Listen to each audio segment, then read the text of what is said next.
DJ रवि मैलाम चढ़ल छतो हर जवानी गे कनी ओढ़नी संभार चढ़ल छतो हर जवानी गे कनी ओढ़नी संभार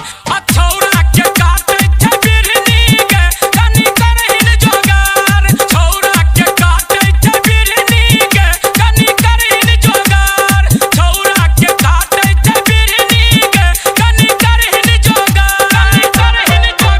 कनी करहिन जोगार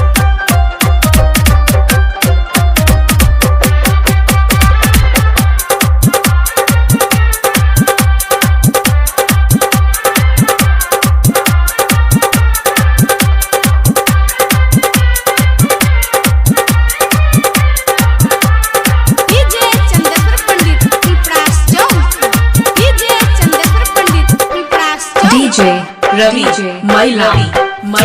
लगा कछौरी हिप्पी कटेला कसमस जवानी तोहर गर्दा उड़ेला तोरा घुमेबो मधुबनी गे किन देबो सिंगार तोरा घुमेबो मधुबनी गे किन देबो सिंगार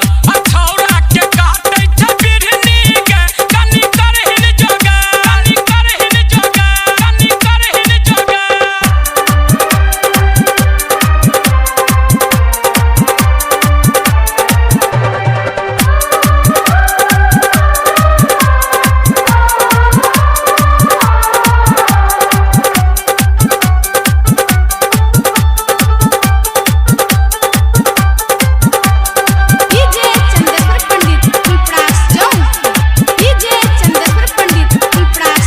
डीजे रवि मैलाम